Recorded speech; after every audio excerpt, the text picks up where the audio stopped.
Students, ये बहुत अच्छा क्वेश्चन है। नाइन्थ के बच्चों के लिए भी, टेंथ के लिए भी, 11th के लिए भी, 12th के लिए भी, नीट एंड जेई के लिए। जब इलेक्ट्रॉन न्यूक्लियस के चारों तरफ चक्कर लगाता है तो वो उसको गिर जाना चाहिए। वो क्यों नहीं गिरता? क्यों नहीं गिरता है? तीन फोर्सेस काम करते हैं। सेंट्रीफ्यूगल फोर्स जो आउटवर्ड बाहर की तरफ काम करता है, इसको बैलेंस करने के लिए सेंट्रीफ्यूगल फोर्स काम करता है, और यही सेंट्रीफ्यूगल फोर्स इलेक्ट्रोस्टैटिक फोर्स। इसमें तीन फोर्सेस का काम है।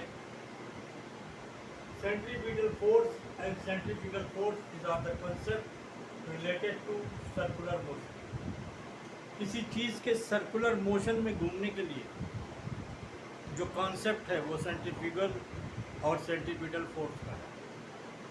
सेंट्रीपिटल फोर्स का है electrostatic force between charge particle. Electrostatic force जो होता है वो दो टाइप का होता है, रिपल्सिव फोर्स, अट्रैक्टिव फोर्स, जो चार्ज पार्टिकल्स के बीच में लगता है। Electrostatic force between charge particle which can be attractive and repulsive.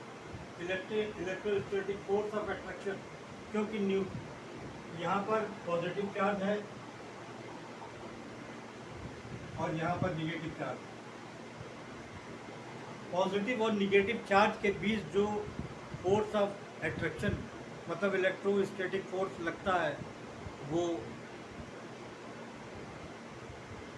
Attractive force लगता है, क्योंकि दोनों का चार्ज अपोजिट है।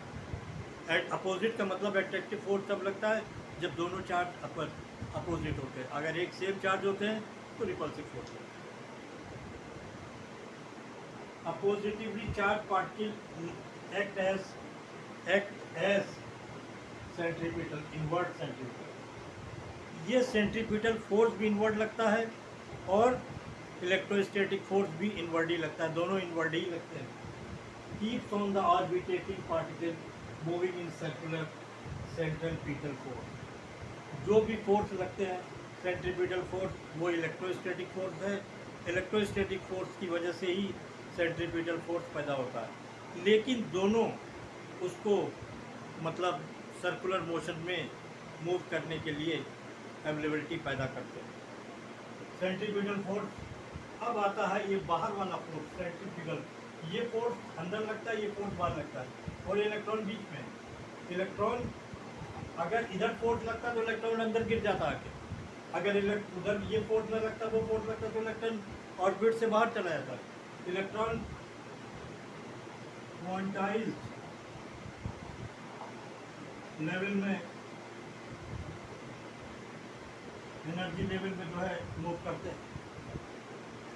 तो दोनों फोर्सों का ऊपर centrifugal force and centrifugal force दोनों के बगैर इलेक्ट्रॉन मूव नहीं कर सकता। सेंट्रीफ्यूगल फोर्स जो होता है ये परमानेंट फोर्स होता है, सॉरी सेंट्रीपिटल फोर्स, और सेंट्रीफ्यूगल फोर्स जो होता है वो परमानेंट अपैरेंट फोर्स होता है, वो वक्ती लगता है।